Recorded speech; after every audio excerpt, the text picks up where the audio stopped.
Hi, ഇന്ന് നമ്മൾ മീൻ മുട്ടയാണ് എടുത്തേക്കുന്നത്. ഇന്നത്തെ നമ്മുടെ റെസിപ്പി. അപ്പം നമ്മൾ അതൊന്ന് റോസ്റ്റ് ചെയ്യാൻ പോവുക. അപ്പോൾ അതിനുള്ള സാധനങ്ങളാണ് എടുത്ത് വെച്ചിരിക്കുന്ന സവാള, വെളുത്തുള്ളി ചതച്ചത്, ഇഞ്ചി ചതച്ചത്, കൊച്ചുള്ളി ചതച്ചത്, പച്ചമുളക്, കറിവേപ്പില, പിന്നെ മീൻ മുട്ട കഴുകി നുറുക്കി വെച്ചിട്ടുണ്ട്. അപ്പോൾ ഞാൻ വെളിച്ചെണ്ണ ഒഴിച്ച് ഇഞ്ചിയും വെളുത്തുള്ളിയും കൊച്ചുള്ളിയൊക്കെ ഒന്ന് മൂപ്പിച്ച്, അപ്പോൾ ആ സമയത്ത് എൻ്റെ വീഡിയോ അങ്ങ് പൗസായിപ്പോയി. അപ്പോൾ അതിനെല്ലാവരും ക്ഷമിക്കണം.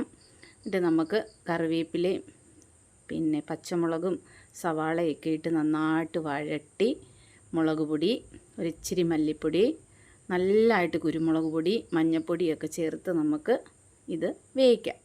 അപ്പം ഞാൻ എൻ്റേതായ ഒരു റെസിപ്പിയിൽ അങ്ങ് ചെയ്യുകയാണ്. ഇങ്ങനെയാണോ എല്ലാവരും ചെയ്യുന്നതെന്നൊന്നും എനിക്കറിയത്തില്ല. ഞാൻ ഇങ്ങനെ അങ്ങ് ചെയ്യുക. അപ്പം നമ്മൾ ഇതുവരെ ഇത് വാങ്ങിച്ചിട്ടില്ല ഇവിടെ. എന്താ വെച്ചാൽ മത്തിയുടെയൊക്കെ പരിഞ്ഞിലും മുട്ടയൊക്കെ നമ്മളിതുവരെ ഇവിടെ ഉപയോഗിച്ചിട്ടുള്ളൂ. അട പോലെ ഉണ്ടാക്കും, തോരൻ വെക്കും. അതൊക്കെ ഇവിടെ എല്ലാവർക്കും ഇഷ്ടമാണ്. നമുക്ക് ഇത് ഇഷ്ടപ്പെട്ട് കഴിഞ്ഞാലേ നമുക്കിനി കൊണ്ടുവരുമ്പോൾ വാങ്ങിക്കാം. അപ്പോൾ ഒന്ന് ചെയ്ത് നോക്കട്ടെ. ആദ്യം നമ്മൾ ചെയ്ത് നോക്കി ടേസ്റ്റൊക്കെ ഒന്ന് നോക്കിയാലല്ലേ അത് ശരിയാവത്തുള്ളൂ. അപ്പോൾ അതൊന്ന് ചെയ്ത് നോക്കട്ടെ. അപ്പോൾ ഇതിൻ്റെ കൂട്ടത്തിൽ കഴിക്കാൻ നല്ല ഒന്നാം തരം ചക്ക വേവിച്ച് വെച്ചിട്ടുണ്ട്. ആ ചക്ക പരിപാടിയൊക്കെ കഴിഞ്ഞിട്ടാണ് ഞാൻ പരിഞ്ഞിലിൻ്റെ പരിപാടിയിലേക്ക് കടന്നത് കേട്ടോ.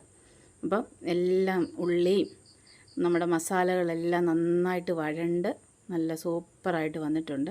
നമുക്ക് മീൻ മുട്ട അങ്ങോട്ട് മുറുക്കിയത് ഇട്ട് കൊടുക്കാം.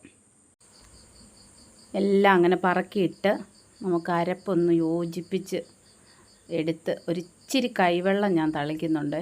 യഥാർത്ഥത്തിൽ ഇതിന് വെള്ളം തളിക്കേണ്ട കാര്യമില്ല. വെള്ളമുണ്ട്, നന്നായിട്ട് വെള്ളം ഉള്ളതാണ്. പക്ഷേ എൻ്റെ ഒരു സമാധാനത്തിന് ഞാനൊരു ശകലം വെള്ളം തളിച്ച് വേവിച്ച് ഇത് നല്ലതായിട്ട് ഞാനിങ്ങനെ കുത്തി ഉടച്ച് അങ്ങോട്ട് എടുക്കും വെന്ത് കഴിയുമ്പം. ചില ആൾക്കാർ എന്നോട് പറഞ്ഞിട്ട്, ഒന്ന് രണ്ട് പേര് എന്നോട് പറഞ്ഞു ഇത് മിക്സിയിലിട്ടൊന്ന് അടിച്ചേച്ച് ഇങ്ങനെ ആക്കിയാൽ ഇതിൻ്റെ ആ നല്ല കഷ്ണം പോലൊക്കെ ഇരിച്ച് കട്ടിയുള്ള കഷ്ണമില്ലേ അതങ്ങ് ഉടഞ്ഞ് നല്ല ഇതാവുമെന്ന്. പക്ഷേ ഇങ്ങനെ ആക്കിയാലും ഇത് ഉടയുന്നുണ്ട് നമ്മൾ വേകുന്നതനുസരിച്ച്. പക്ഷേ ഒരു കാര്യം പറയാം, നമ്മളിത് വേകുന്ന ആ ടൈമിൽ ഇതിൻ്റെ ഒരു സ്മെല്ലുണ്ടല്ലോ, അയ്യോ അതൊരു അപാരമാണ് കേട്ടോ. ദേ ഞാനൊരു ശകലം തേങ്ങ തിരുമ്മി വെച്ചിട്ടുണ്ടായിരുന്നേ. ശകലം എന്നൊക്കെ പറഞ്ഞാൽ ഒരു എന്താ പറയുന്നത്, ഒരു 3 ചിരവ തേങ്ങ. അതിനൊരു അളവ് എനിക്കിപ്പോൾ ഞാൻ അങ്ങനെ പറയാം. അപ്പോൾ അതും കൂടി ഇട്ടൊന്ന് ഇളക്കി യോജിപ്പിച്ച് അതൊരു കൈപ്പിടി തേങ്ങ കാണും, അങ്ങനെ പറയാം. അപ്പം ദേ കഷ്ണമായിട്ടുള്ളതൊക്കെ വെന്ത് നല്ല ഉടയുന്നുണ്ട്. അപ്പം നമ്മുടെ മീൻ മുട്ട ഞാൻ നല്ലതായിട്ട് മൊരിച്ച് വെള്ളം തോർത്തി ഇതേ കണ്ടോ അടിപൊളിയായിട്ട് എടുത്തിട്ടുണ്ട്. അപ്പം വെന്ത് കഴിഞ്ഞപ്പം കുരുമുളക് പൊടിയുടെയൊക്കെ നല്ലൊരു സ്മെല്ലൊക്കെ ഉണ്ട്. നല്ലൊരു കഴിച്ചപ്പോൾ നല്ല ടേസ്റ്റൊക്കെ ഉണ്ട്. അപ്പം എല്ലാവർക്കും വീഡിയോ ഇഷ്ടപ്പെട്ടെന്ന് വിചാരിക്കുന്നു.